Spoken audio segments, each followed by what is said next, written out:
Aude-Jarry est toujours décrit comme le poumon vert de Grenoble, finalement. En 1963, par exemple, il y avait quoi, 3-4 maisons neuves, tout était des fermes encore. Et on a vu le pays se développer petit à petit, comme ça, et des maisons se construire. Et puis après, bon, on y a participé. Racontage kaléidoscopique. Saison 1. Sur les routes de l'Isère, les seniors se racontent. Bonjour et bienvenue dans ce premier épisode de Racontage kaléidoscopique, qui permet de garder trace du magnifique projet de la compagnie Kaléidoscope intitulé « Racontez-vous ». Il comprend le spectacle « Un moment ensemble » et l'interview du senior qui nous a ouvert ses portes pour la diffusion de ce spectacle. Aujourd'hui, nous vous emmenons à Aude-Jarry, chez Pierre Coimboyat, dit Pierrot. Il nous raconte entre autres sa vie d'accordeur de piano, sa passion du théâtre et son grand intérêt pour l'histoire du château de Bonrepos. Bonne écoute. Je m'appelle Pierre Coimboyat, 91 ans. J'étais conscrit avec un brave homme qui est maintenant dans les étoiles aussi, Hubert Reeves. C'était un grand astrophysicien, voilà, et philosophe aussi. Disons que déjà à l'origine, je suis un pur grenoblois, parce que je suis né à Grenoble, pas à la tronche, à Grenoble, à la clinique des Alpes, qui était sur les grands boulevards, et puis un verticoré commis, puisque Coimboyat, c'est un nom qui vient du Vercors. Donc je comprends que vous avez grandi à Grenoble. Alors oui, en partie, et puis après mes parents sont allés habiter à Cessiné, village, où j'ai vécu jusqu'à mon mariage. Alors Aude-Jarry, on est là depuis 1963, le 1er janvier. Voilà, alors dans une autre maison, bien sûr, puis après on a pu acheter un terrain, grâce aux gens de Jarry qui ont été merveilleux. Donc acheter le terrain et faire construire cette maison il y a maintenant 50 ans, quoi.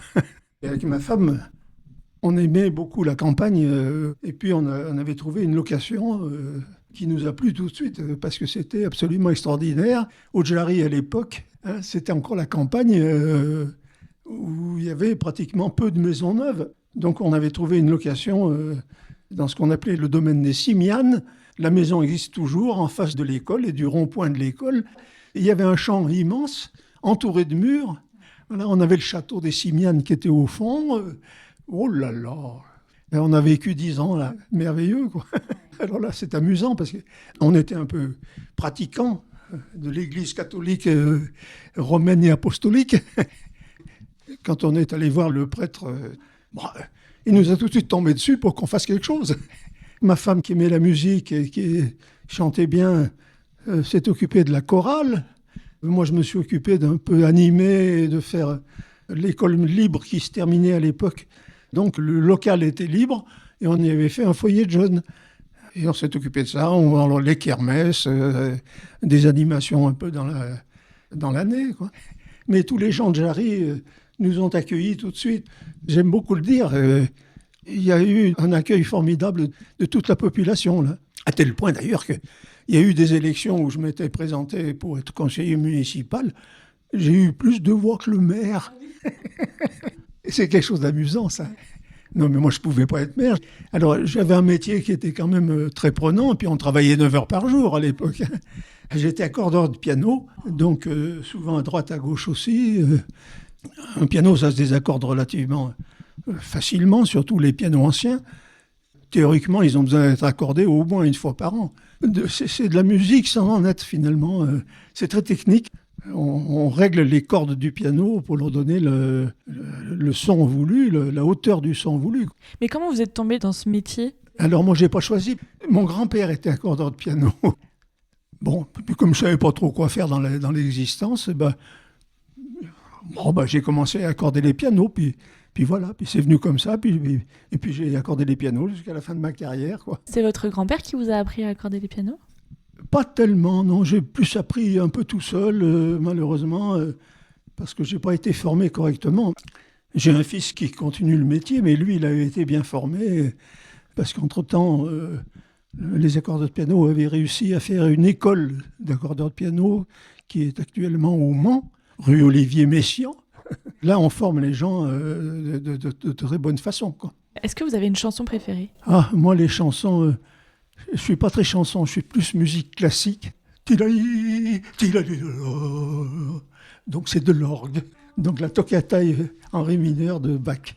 Il y a une blague qui dit « Mais qu'est-ce que Dieu aurait fait si Bach n'avait pas été là ?» C'est un des grands de la musique, finalement. Moi, tout dans Bach, tout me plaît, quoi que ce soit la musique instrumentale, la musique orchestrale, la musique vocale, tout.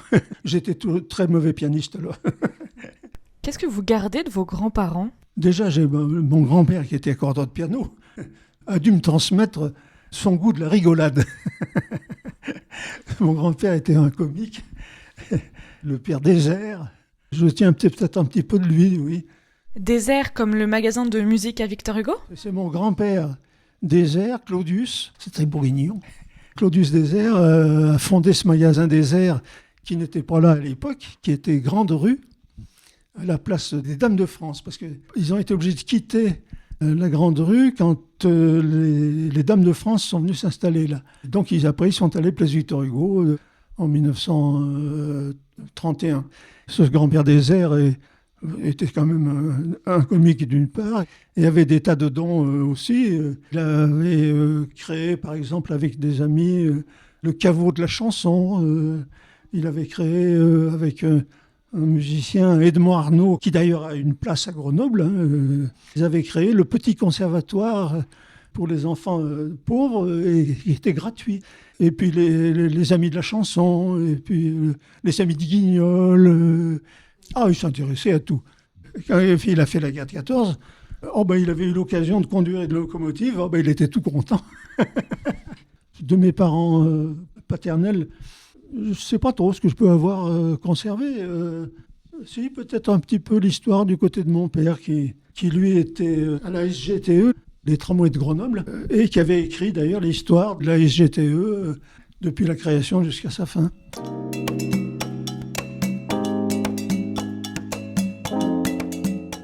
J'aimais beaucoup le théâtre, j'ai fait du théâtre. J'ai quand même un 2e prix de comédie et d'art dramatique. Oui, du Conservatoire de Grenoble. Ce qui fait que j'ai fait du théâtre ici à Jarry aussi, bien sûr. Pour en revenir aussi, d'ailleurs, un petit peu à l'essentiel maintenant de tout ce que j'ai fait, c'était de s'intéresser à Bon Repos, au château de Bon Repos, qui était à l'époque une semi-ruine, qu'il est encore, mais que nous avons sauvé en créant une association. Un petit côté amusant. J'avais un ami photographe à Fontaine, monsieur Trasso, Héliopoulos, photo Trasso, qui a eu l'idée de faire un film entre copains, comme ça, pour s'amuser, et puis pour faire un film, quoi. Et on a utilisé le château de Bon Repos, où on avait fait un film de 30 minutes, qui s'appelle Fantôme aux trousses, et qui a eu un gros succès, parce qu'on avait même eu, avec ce film, le prix du président de la République au festival du film 9-5 d'Albi. Vous voyez. Bon, et puis du coup, le film il a été mis en numérique, et maintenant au château de Bon Repos, il se vend en DVD. Alors le film montre, il a double intérêt. Un film qui a 50 ans, c'est quand même amateur, et en 9.5, qui était un format français, c'est quand même déjà extraordinaire. Et puis, ça montre le château où encore rien n'avait été fait, tel qu'il était avant que des restaurations soient entreprises. C'est archéologique aussi, à tout point de vue, parce qu'ils sont bientôt tous morts, tous ceux qui ont fait le film. Nous sommes plus que 2. Et qu'est-ce que vous voudriez que les gens gardent de vous ? Ma curiosité sur l'histoire et le passé. Je suis toujours à l'ordinateur en train de corriger mes œuvres, comme faisait Bach, justement le musicien, à la fin de sa vie, il corrigeait ses œuvres, moi je corrige les miennes, mais je ne suis pas Bach. C'est l'histoire de Jarry que j'ai finalement écrit à travers des articles dans la revue de mémoire des Amis de l'Histoire du Pays Visillois. J'ai essayé d'écrire un peu sur sur tout ce qu'il y a dans Jarry, les châteaux, les maisons, les personnages. Voilà. Et donc, je suis également l'historien de Bon Repos, où ça a quand même bien progressé depuis le début de nos interventions au château en 1978, où l'association de sauvegarde du château s'était créée. J'ai maintenant réussi à retracer l'histoire des habitants et du château de façon à peu près correcte, quoi. Qu'est-ce que vous gardez du monde dans lequel vous avez grandi ? Bon, moi j'ai grandi avec, tout simplement. Je suis toujours adapté à ce que j'avais, à ce que je trouvais. Oui. C'est beaucoup, par mon travail, toute la découverte du département et des départements voisins. Bon, pour aller accorder les pianos chez les gens, les particuliers, toutes ces relations aussi humaines avec les clients. J'ai mon fils qui maintenant est accordeur et qui rencontre encore des gens chez qui j'avais accordé et qui se souviennent de moi. C'est absolument extraordinaire, quoi, finalement. C'est ces liens qui s'étaient créés. J'avais des gens chez qui j'allais tous les ans, par exemple, et qui savaient que j'aimais le café. J'arrivais, le café était prêt sur la table. Hein. Vous voyez, c'était amusant tout plein. D'autres anecdotes aussi. J'allais accorder du côté de Saint-Marcelin, là-bas, chez deux vieilles filles qui, quand j'arrivais, elles me disaient, avec l'accent bien dauphinois, vous prenez bien un peu du médicament. Le médicament, c'était de l'eau de noix. Alors je dis, non, hein, quand j'aurai accordé, hein, d'abord. Oui. Quels sont les changements que vous avez vus s'opérer alors dans votre métier, dans la vie en général ? Les communications déjà. Hein. Avec ma femme, on a vécu 10 ans dans la maison première de Jarry, là, sans téléphone. Quand j'avais du retard, je ne pouvais pas prévenir ma femme que je serais en retard. Ce qu'il y a eu aussi, ça a été la facilité des déplacements avec la voiture. Quoi qu'on en dise... la voiture, c'était quand même bien utile. On ne pouvait pas prendre les transports en commun, ce n'était pas vrai du tout. Alors, on pouvait aussi faire un vélo. C'est arrivé. J'avais eu un patron, le père Blangonnet, lui, qui allait en vélo à Chambéry accorder les pianos. Pendant la guerre, il allait accorder à Briançon, il y allait en vélo. Mais combien de temps il mettait ? Un certain temps, je ne sais pas combien, mais c'était absolument ahurissant parce qu'il arrivait, par exemple, en dessus de la Grave, et puis il y a le car qui passait. Ouais. Alors, monsieur Désert, vous voulez prendre le car ? Au bout de non, je suis arrivé.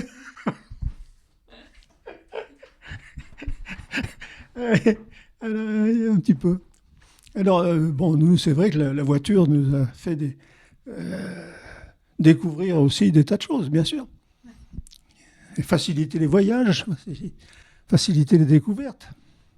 Quelle analyse vous faites du monde d'aujourd'hui ? Comme je dis toujours, il n'y a plus rien comme autrefois.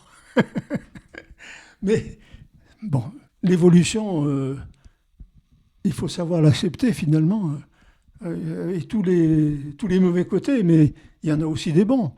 Ces relations qu'on a par Internet, par visioconférence. J'avais une petite fille qui était partie, par exemple, passer presque un an en Australie. On se disait bonjour par Skype. Une autre qui est en Hollande, au moins 2 fois par mois, où on se voit sur l'écran. Ça, c'est les côtés absolument étonnants de notre époque, et où on est au courant de tout de suite. Alors malheureusement, des fois, pas des bonnes choses. Hein. Mais les mauvaises choses, elles ont toujours été comme ça, finalement. C'est quoi les mauvaises choses que vous citeriez de notre époque ?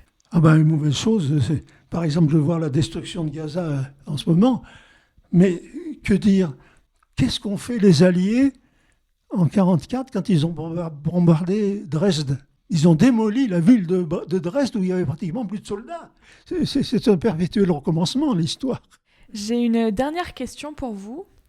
Si vous deviez transmettre quelque chose aux générations futures, que ce soit un objet, un conseil, une parole, une recette de cuisine, un savoir-faire, qu'est-ce que ce serait ? Une des belles choses, finalement, c'est de faire quelque chose avec les autres. Faire des choses ensemble, je crois que ça laisse en plus des souvenirs et c'est une chose essentielle.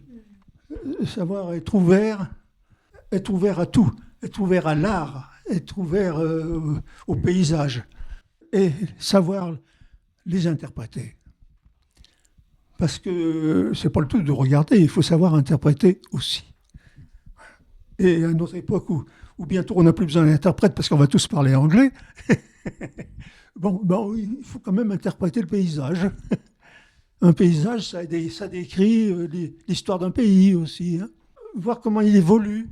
En m'intéressant à l'histoire, j'ai des tas de photos anciennes, par exemple, qui me montrent la colline que j'ai en face là et comment elle a évolué.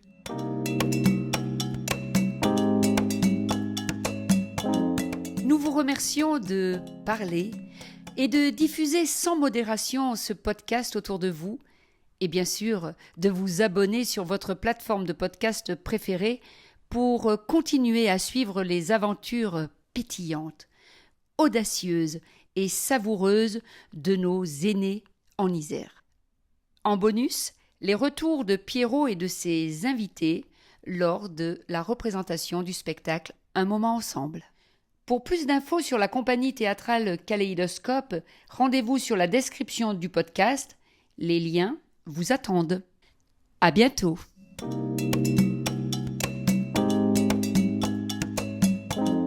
Sans accompagnement comme ça,